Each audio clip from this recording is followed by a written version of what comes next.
Beneath the dense jungles of southern Mexico, where the rivers twist through mist and ancient soil, lies a secret, older than memory. Long before the Maya raised their pyramids, before the Aztec sun rose over their capital, another civilization had already walked these lands, and shaped its destiny. They left behind no written history. No scrolls, no carved chronicles. Only stone, massive, silent faces that have stared across millennia. These colossal heads, some weighing over 40 tons, were carved from volcanic rock, and moved across vast distances, without the wheel, iron, or beasts of burden. Each one is unique, lips compressed, eyes half closed, expressions calm, yet commanding. They are portraits of rulers, priests, or perhaps gods, faces that carry the weight of an entire forgotten world. Their creators were the Olmecs, the first great civilization of the Americas. They flourished more than 3,000 years ago, building cities while Greece was still young, and Rome had yet to be dreamed. For centuries, their existence was unknown. When farmers in Veracruz unearthed the first colossal head in the 19th century, scholars dismissed it as an odd curiosity. But one discovery followed another, at San Lorenzo, at La Venta, at Tres Zapotes. Together they revealed a civilization whose sophistication stunned the modern world. Who were these people? How did they master art, architecture, astronomy, and trade, in an age when most of humanity lived in small villages? And why did their civilization vanish, without leaving a name? The Olmecs are often called the mother culture of Mesoamerica, a title they earned not through legend, but through legacy. Their ideas became the foundation for everything that followed. The Maya, the Zapotecs, and the Aztecs would inherit their gods, their symbols, their concept of sacred kingship, and even their cosmic understanding of time. Yet the Olmecs themselves remain veiled in mystery. They spoke a language now lost, worshipped deities whose names we no longer know, and vanished long before history began to be written in the New World. What we do know comes from the earth, temples aligned with the stars, altars carved with symbols of creation, and art that blends human and animal forms in ways both haunting and divine. The jaguar, the serpent, the child god, all speak of a world where nature and spirit were one. Their land was fertile yet fierce. Rivers nourished their crops of maize and cacao, but also flooded and destroyed. The Olmecs saw balance in this chaos, creation in destruction. To them, the world was alive, pulsing with sacred energy that demanded respect and renewal. They expressed this belief through art, unlike anything else in early America. Their sculptures show rulers transforming into jaguars, symbols of power, rebirth, and the journey between worlds. Their faces are neither fully human nor fully beast, as if their artists sought to capture the moment where mortal and divine become one. Centuries later, their monuments would lie buried under jungle and mud. Whole cities disappeared, swallowed by rivers that changed their course. The Olmecs seemed to fade as quietly as they had arisen. But their spirit never vanished. Their architecture, their calendar, their ideas about gods and kings would echo through every culture that came after them. Their influence would stretch across 1,000 years, shaping the entire story of the Americas. The Olmecs were more than a people, they were the first to imagine civilization here.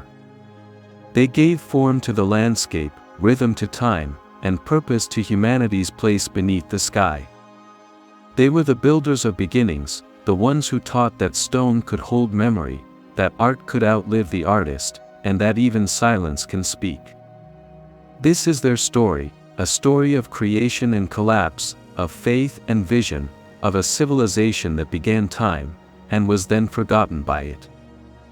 Long before the first stones of Maya pyramids rose above the jungles, and long before the name Mexico was ever spoken, there existed a land of water and fire. This was the cradle of the first Mesoamerican civilization, the home of the Olmecs. It was a place unlike any other on Earth. The air was thick with moisture, filled with the scent of wet earth and flowering trees. Rivers wound through plains of deep green, carrying silt from distant volcanoes to feed the soil. The Gulf of Mexico shimmered to the north, to the south rose ridges of basalt and obsidian. It was a world both generous and unforgiving, a landscape that demanded ingenuity from those who lived within it. To modern eyes, the lowlands of Veracruz and Tabasco seem like wilderness. But 3,000 years ago, they were the center of a vibrant world, connected by rivers that served as highways. Canoes glided from village to village, carrying maize, fish, salt, and jade. The people who settled here understood the rhythm of the land, the cycle of flood and drought, the pulse of the wet and dry seasons. They built their homes and fields according to that pulse, adapting rather than conquering. The Olmecs were not the first humans in this region. Long before them, small communities of farmers had already begun to cultivate maize and beans, turning hunter-gatherers into villagers. Yet something changed here around 1600 BCE, a spark of innovation that turned villages into cities, farmers into builders, and rituals into organized religion. Archaeologists believe that the key was geography. This land offered everything a young civilization needed: fertile floodplains, abundant stone, access to the sea, and rich deposits of clay and basalt. Volcanoes provided raw material for sculpture and tools, rivers provided transport, and the surrounding jungles teemed with life. It was here, in this humid cradle, that the first true city of the Americas was born, San Lorenzo. Its builders leveled hills, redirected rivers, and raised massive platforms of clay and earth. From the beginning, the Olmecs were engineers of the landscape. They did not merely build on the land, they reshaped it to reflect their beliefs. Their world was ordered by dualities: earth and sky, light and darkness, man and beast. The land itself mirrored that duality, fertile yet dangerous, calm yet violent. Every flood, every storm, every harvest was a reminder that life depended on balance. It was a lesson the Olmecs carved into their art and architecture. In their cosmology, the universe was divided into three realms: the heavens above, the world of the living, and the underworld beneath the earth and water. Mountains were sacred because they linked these realms, caves and springs were portals between them. Every hill, every river bend carried spiritual meaning. To live in this land was to live inside a sacred map. They built ceremonial centers at key points along rivers and trade routes. These were not cities in the modern sense but holy landscapes, part temple, part marketplace, part political capital. San Lorenzo rose first, later came La Venta and Tres Zapotes. Each was aligned with celestial events: the rising of the sun on solstice mornings, the movement of Venus, the path of the stars. The Olmecs were among the first people on the continent to use architecture as a form of cosmic expression. The environment shaped them, but they also shaped the environment. Canals and drainage systems suggest a mastery of water management. Clay terraces show deliberate planning for flood control. Agricultural evidence reveals early experimentation with irrigation and raised fields. What they began here would later evolve into the complex hydraulic systems of the Maya and Aztecs. Yet the land was not merely physical, it was psychological. It defined how the Olmecs understood existence. The storms that rolled in from the Gulf, the lightning that split the sky, the earthquakes that shook the volcanic hills, all were voices of divine forces. To the Olmecs, nature did not serve humanity, humanity served nature. Their rituals sought to maintain cosmic balance, to feed the earth and sky with offerings of blood, jade, and maize. As their population grew, so did their sense of identity. Villages clustered around ceremonial mounds, each ruled by leaders who claimed divine descent. These rulers were more than chiefs, they were intermediaries between man and God, responsible for ensuring that the rains fell and the crops flourished. In their hands lay both political power and sacred duty. From this delicate harmony of environment, faith, and ingenuity, the Olmec world emerged, a civilization that would later teach others how to measure time, track the heavens, and rule through sacred kingship. But for now, they were simply people of the rivers, traders, farmers, artists, and priests living at the edge of a great transformation. The land before the Maya was alive, and within it, something extraordinary was awakening. The jungle would one day reclaim their cities. The rivers would shift, the temples crumble. Yet the land that gave birth to the Olmecs would never lose its memory. Beneath every root, beneath every layer of mud, the story of that first civilization still breathes, waiting to be found again. History begins not with kings or battles, but with an idea. And in the humid lowlands of the Gulf Coast, that idea was civilization itself. Around 1600 BCE, the people who would one day be called the Olmecs began to gather in greater numbers than ever before. Small farming villages, scattered along rivers and swamps, started to merge into larger communities. They brought with them the knowledge of maize cultivation, pottery, and trade. But what they built together was far greater than the sum of its parts. The Olmecs were born not from conquest, but from cooperation, villages joining in shared faith, shared ceremony, and shared vision. For the first time in the Americas, people began to think in monumental terms. Their world was fertile but volatile. The earth could bless or destroy. Floods could wipe out crops, droughts could bring famine. To survive, they needed order, something that could give meaning to nature's chaos. And so the first Olmec leaders emerged, priest rulers who claimed to speak for the gods. They were not warlords, they were mediators between heaven and earth. They offered guidance, protection, and rituals that promised balance. In return, their people built temples, carved altars, and raised colossal monuments to honor them. It was at San Lorenzo Tenochtitlan, around 1400 BCE, that the Olmec world took its first great step.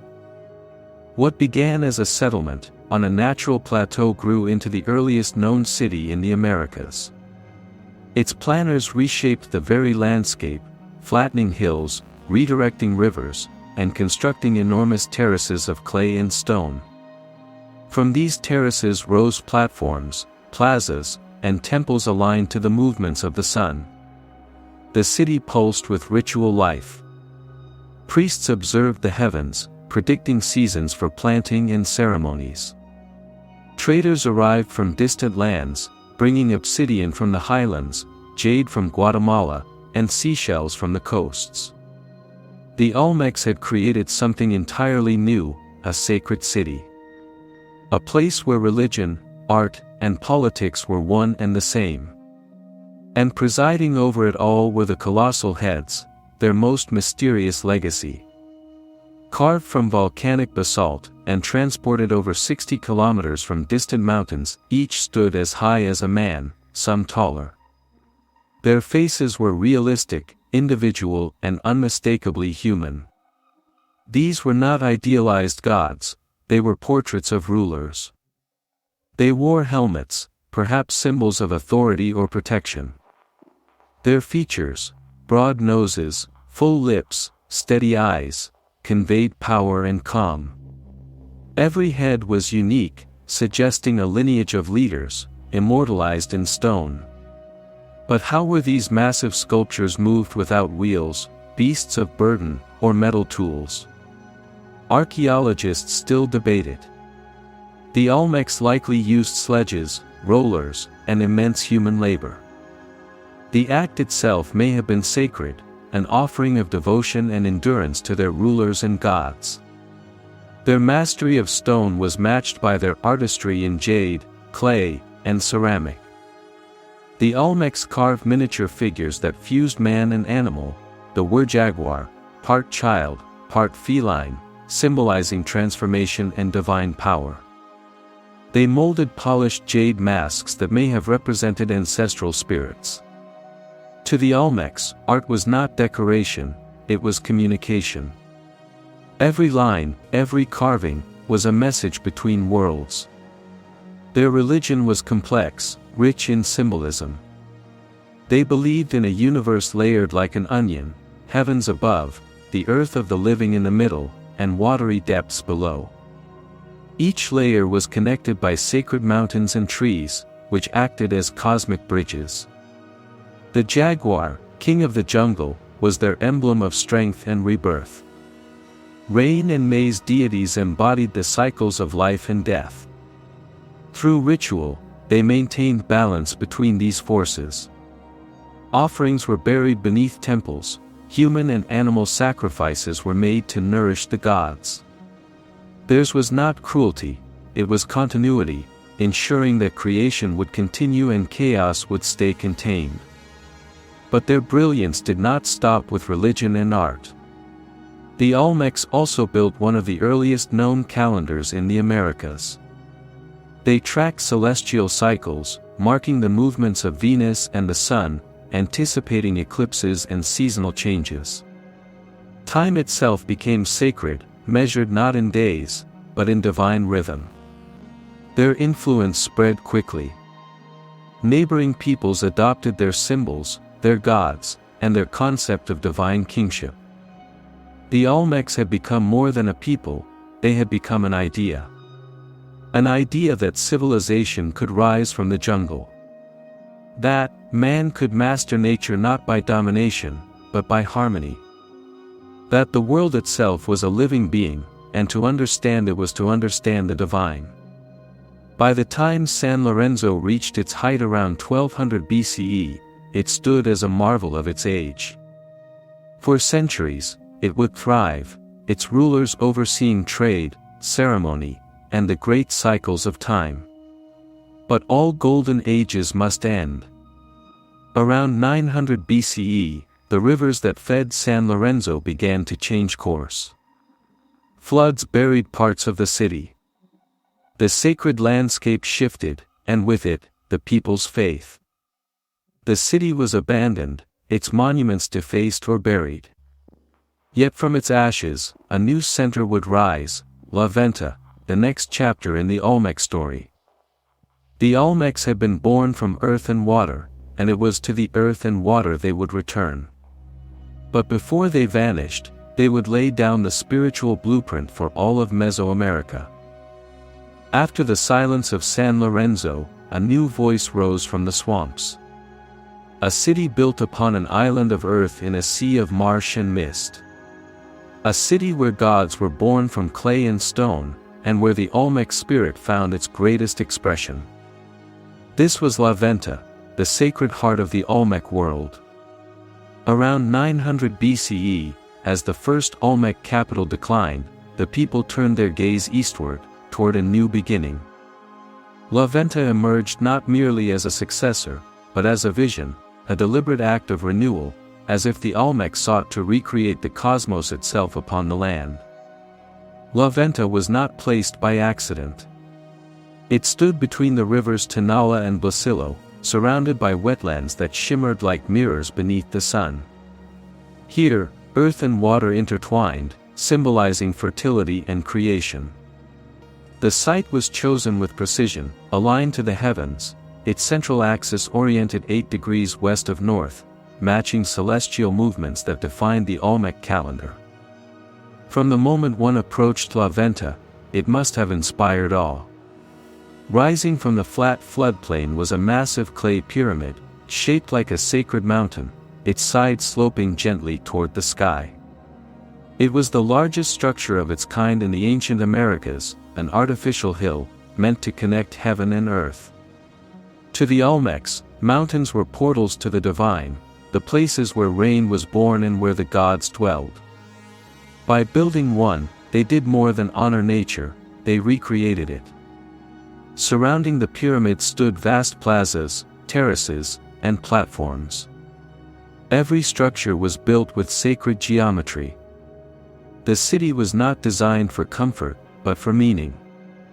Its architecture formed a cosmic map, a representation of the universe itself. The heart of La Venta was its ceremonial core. Here, priests and rulers performed rituals that governed time and maintained balance between the worlds. Processions of dancers, priests, and attendants would have moved through these plazas, carrying offerings of jade, obsidian, and precious feathers.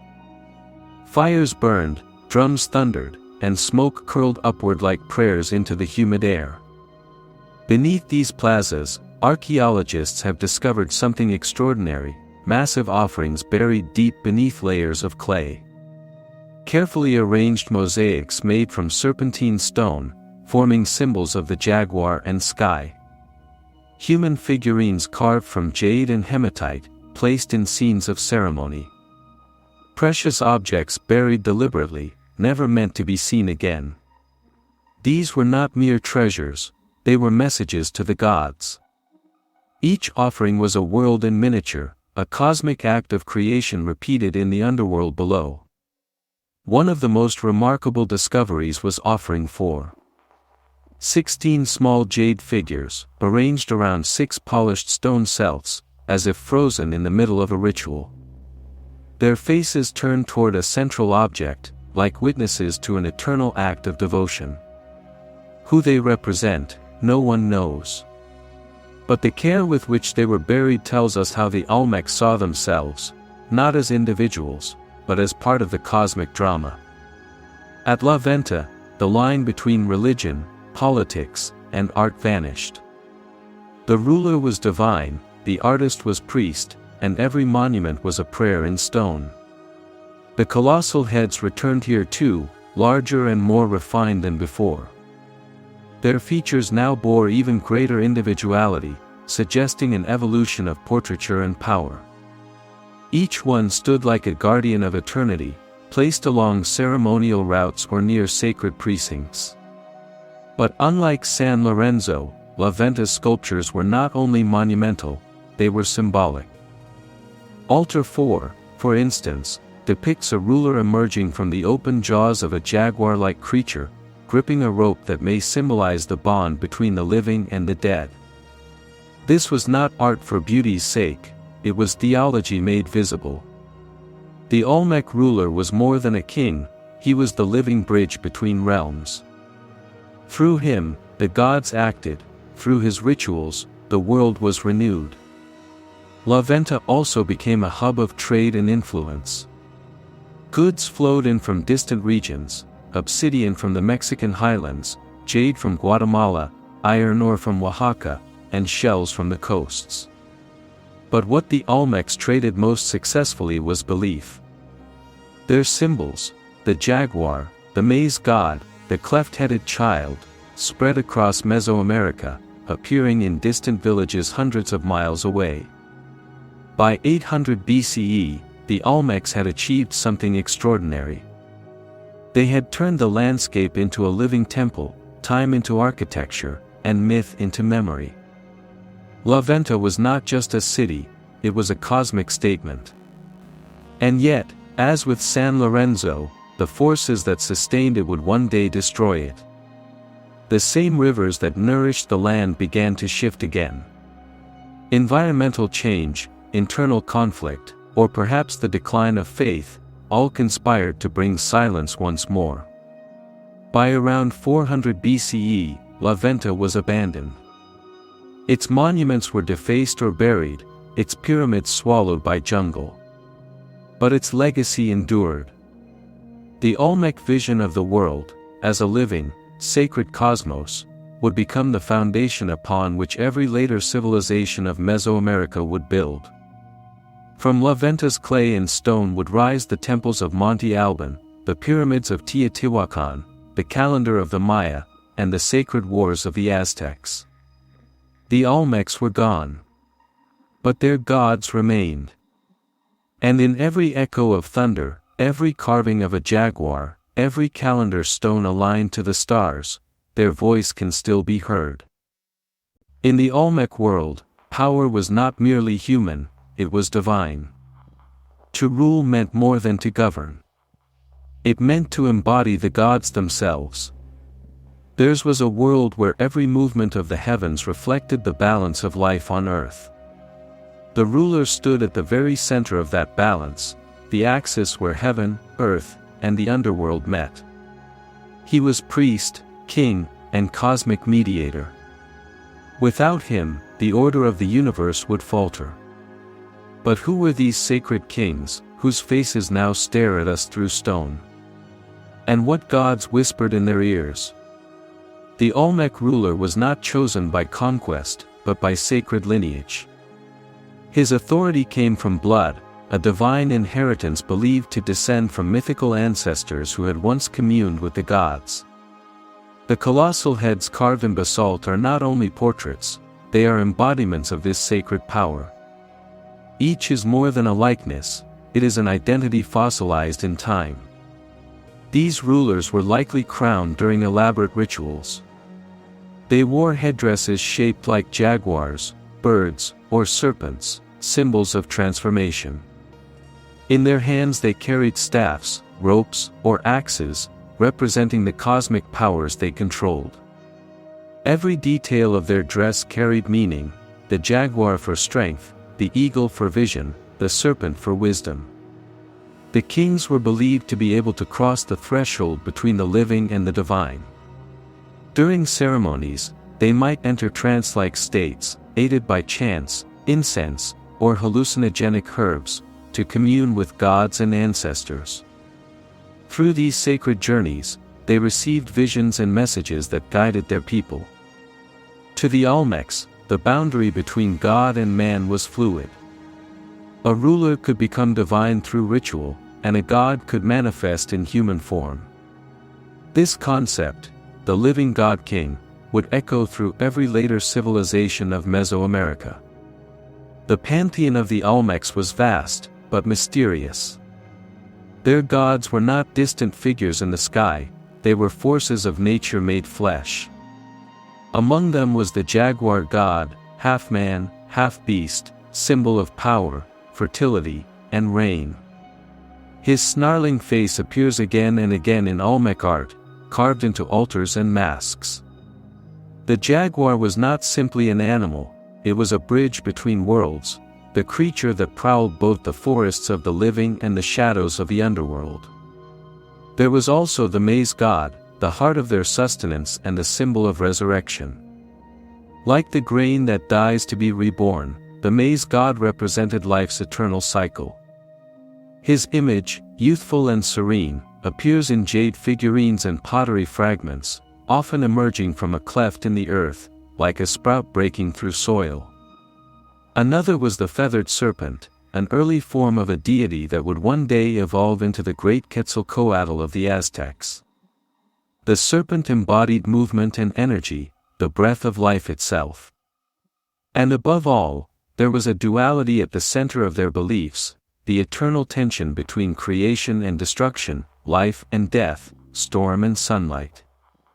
The Olmecs saw the cosmos as a living organism, ever transforming. The gods were not all-loving or all-merciful, they were powerful, unpredictable, and necessary.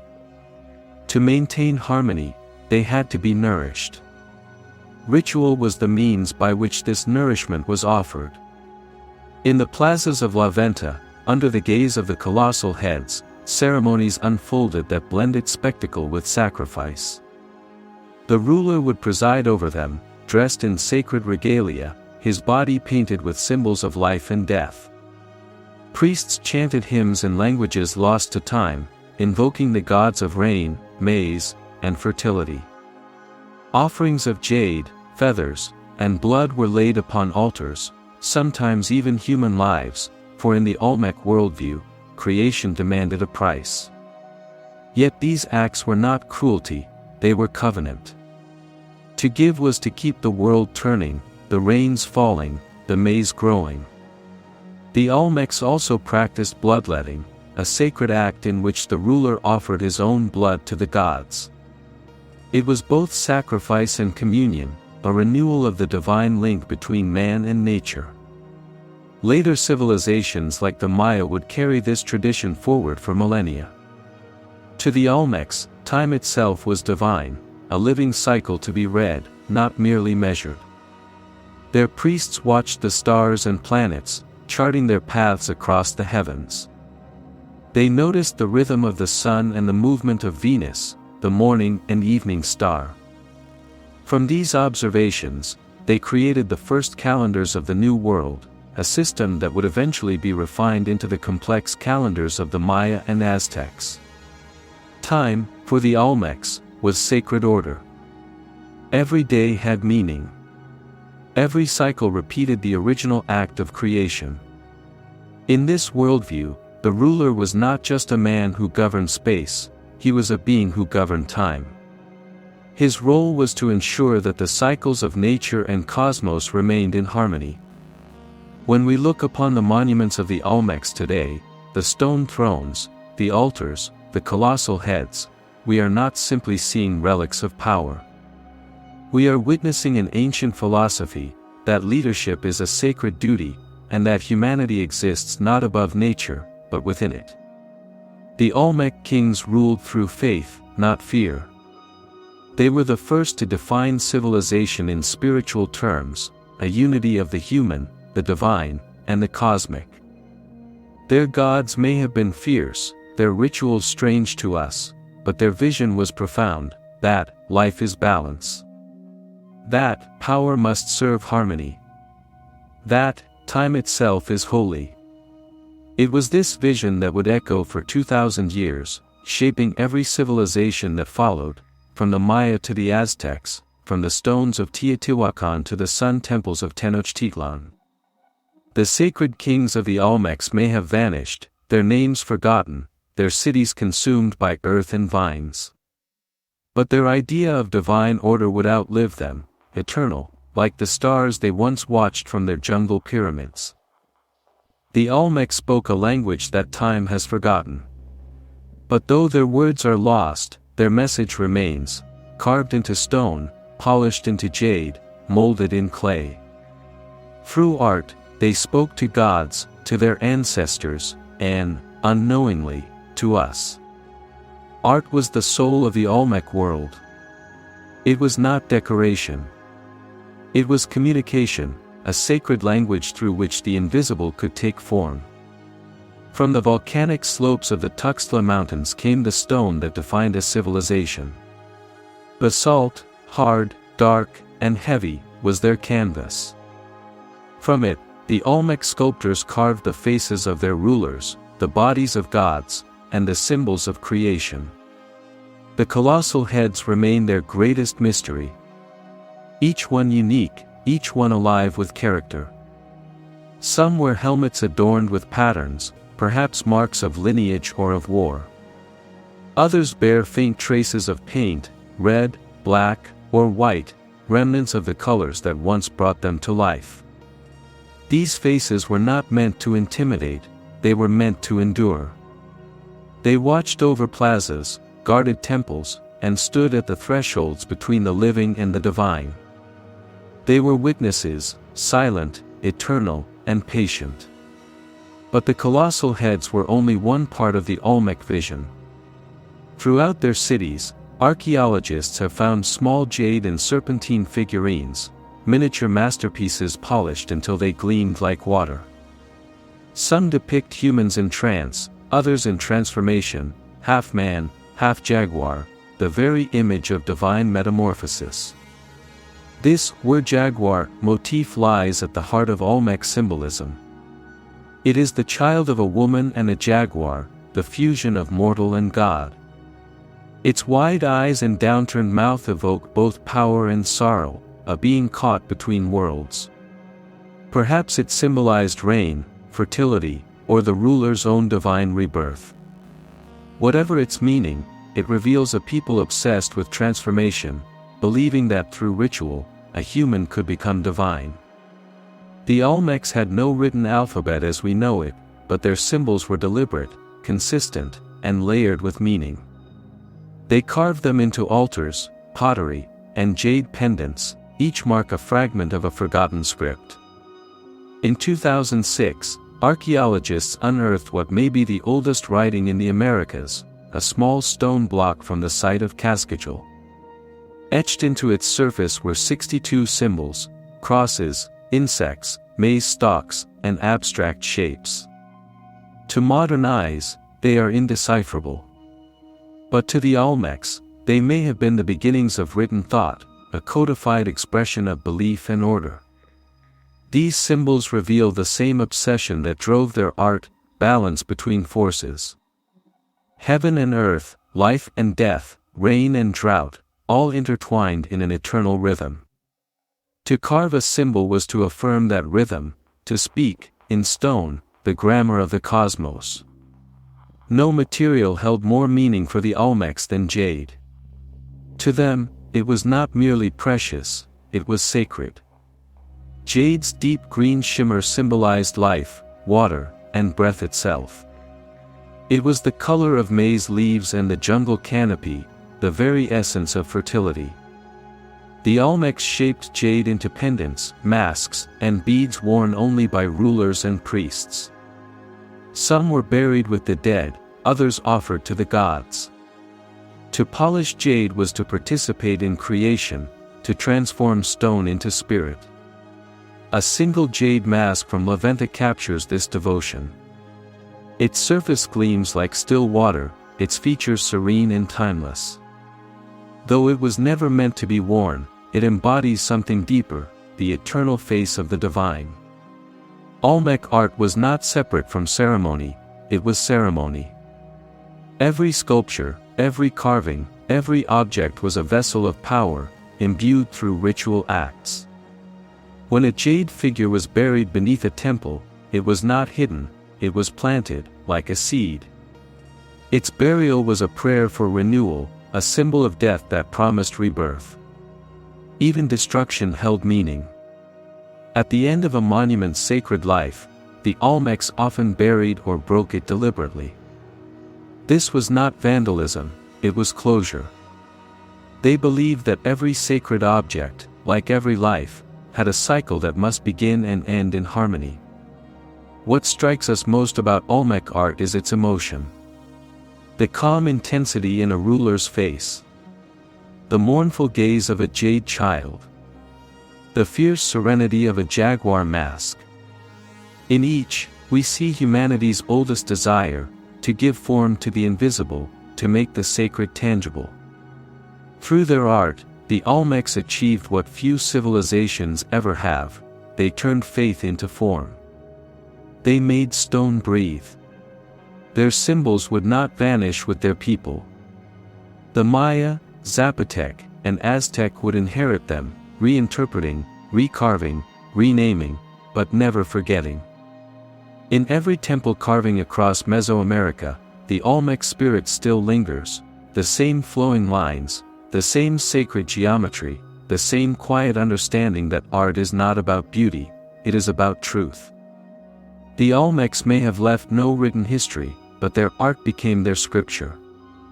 A scripture carved in silence, read by the gods, and rediscovered by us, 3,000 years later. Civilizations are not born in isolation. They rise from connections, from the invisible threads that link valleys, rivers, and distant mountains. For the Olmecs, these threads stretched across jungles, along riverbanks, and deep into neighboring lands.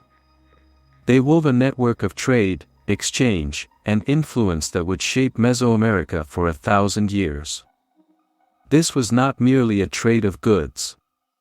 It was a trade of ideas, of symbols, rituals, and power. And through it, the Olmecs became the architects of a cultural web that would give rise to all who followed, the Zapotecs, the Maya, and the Aztecs. The Olmec heartland lay within a lush and unpredictable landscape, the coastal plains of the Gulf of Mexico. Here, rivers like the Coatzacoalcos and Tonala served as natural highways. They carried canoes heavy with jade, obsidian, basalt, and cacao, gliding through mangrove channels that shimmered beneath the tropical sun. These waterways were not barriers. They were veins, carrying the lifeblood of civilization. Villages that lined their banks became waypoints, part of a living artery that connected distant peoples. It was through these routes that the Olmecs reached beyond their homeland, traveling hundreds of kilometers to trade with mountain and valley cultures. They brought their sacred stones and symbols, and in return, they received obsidian from the highlands, feathers from the tropics, and shells from the coasts. Every item carried meaning. To the Olmecs, trade was not just commerce, it was ritual. Each exchange sealed relationships between rulers, priests, and gods. Among the most prized materials in Olmec trade was jade. It came from far away, from the Motagua Valley in modern Guatemala. The journey to acquire it was long and perilous, across dense forests and treacherous rivers, but to the Olmecs, jade was more than worth the risk. When the sun struck a polished piece of jade, it shimmered with a light that seemed alive. It was the stone of the heavens, a piece of divine breath crystallized in green. The Olmecs sent artisans to carve jade into masks, axes, and pendants, which they used in rituals of kingship and fertility. These artifacts would travel even farther, to distant communities who came to recognize jade as a symbol of prestige and connection to the divine. Obsidian, the dark volcanic glass born of fire, flowed the other way. From highland volcanoes came shards sharper than steel. The Olmecs traded for it eagerly, for in obsidian they saw both weapon and mirror, a tool of war, and a surface in which priests could see visions. In their hands, trade became theology. Every material spoke of cosmic balance, green jade for life, black obsidian for death.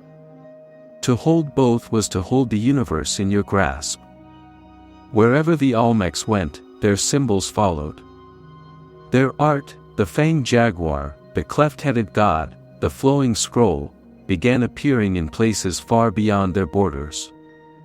From the valleys of Oaxaca to the Pacific coast of Chiapas, echoes of Olmec imagery appear in temples and pottery. This was no coincidence. It was the sign of influence, of a culture so magnetic, others could not help but imitate. At Monte Alban, in the Zapotec heartland, the earliest carvings bear the unmistakable fingerprints of Olmec thought. At Azapa, in southern Mexico, future Maya sculptors would continue the Olmec legacy, refining their symbols, blending them with new deities and myths. The Olmecs were not conquerors in the traditional sense. They ruled not by armies, but by awe. Their power spread through prestige, through the allure of sacred objects, divine rituals, and a worldview that promised order amid chaos. To be part of the Olmec world was to share in its magic. It was to belong to something larger, a spiritual network that bound mountains to sea, and heaven to earth. The great cities of San Lorenzo and La Venta were more than capitals, they were hubs in this vast network. Each stood as both political and spiritual centers, where trade routes converged and rituals reaffirmed the cosmic balance. La Venta, in particular, rose as the shining heart of this web. Its pyramids and plazas were not only seats of power but stages upon which visitors from far lands gathered. There, priests from distant valleys might witness the ceremonies of the Olmec elite, and return home carrying fragments of those sacred ideas. Through trade, diplomacy, and spectacle, La Venta became a beacon, broadcasting the Olmec message across a continent. It was, in every sense, the first cultural capital of Mesoamerica. The Olmecs may not have called themselves Olmecs. They were a people without that name, a name given by others long after they were gone. But what they created, a shared system of symbols, beliefs, and aesthetics, would become the foundation for all that followed. They set in motion the very idea of Mesoamerica, world of interconnected peoples bound by sacred calendars, stepped pyramids, maze rituals, and the endless dialogue between life and death. Their trade routes became the arteries through which future civilizations would grow. Their symbols became the alphabet of Mesoamerican religion. Their worldview became the rhythm of an entire hemisphere. The Olmecs built more than monuments, they built memory. And through that memory, the first great network of the Americas was born. In every civilization, power begins as belief. Before there were kings, there were gods, and before men ruled over others, they claimed to speak with the divine. Among the Olmecs, the line between ruler and priest did not exist. They were one and the same, mediators between earth and heaven, between the people and the unseen. Their authority came not from conquest, but from their ability to control the forces that governed life itself, the rains, the harvests, the floods, the sun. And in the steaming jungles of Mesoamerica, where nature could both nourish and destroy, such control meant everything. At the heart of Olmec power lay a single idea, that the ruler was part human, part god. He was the living embodiment of the jaguar, the most sacred and powerful being in their world. The jaguar was not merely an animal. It was the bridge between worlds, a creature that prowled the earth by day and vanished into the underworld by night. Its roar echoed through the rainforests like thunder, a voice that seemed to come from the gods themselves. To rule as the jaguar was to rule with divine authority. Olmec kings wore headdresses adorned with feline fangs and spotted pelts. In ceremonies, they may have consumed hallucinogens or blood to enter trance, believing their spirit would merge with the jaguar, that for a time, they became the god they served. Their images, carved in stone, show them with jaguar mouths, feline eyes, or hybrid forms. These were not symbols of fantasy. They were declarations of sacred power, proof that the ruler was more than mortal. In Olmec cities like San Lorenzo and Venta, the layout itself reflected divine order. The central plazas, pyramids, and altars were not designed at random, they mirrored the cosmos. Each structure aligned with celestial bodies, marking the paths of the sun, moon, and stars. At the center stood the ruler's throne, a massive stone altar carved with intricate scenes of emergence and rebirth. Some depict a figure rising from the mouth of a cave, framed by serpent jaws or surrounded by spirits. These were not mere decorations, they were cosmic statements. The cave represented the womb of the earth, the portal between worlds. When the ruler emerged from it, he symbolically brought order from chaos, life from darkness. Each ceremony of enthronement was therefore not just political, it was a reenactment of creation itself. In such rituals, the king was both participant and protagonist, the living axis of the world.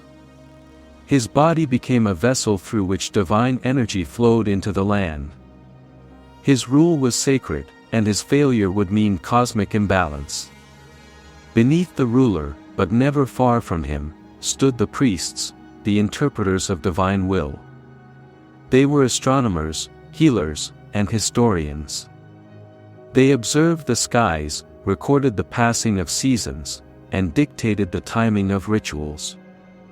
The Olmecs were among the first in the Americas to track celestial cycles, the dance of Venus, the rhythm of the sun, the phases of the moon.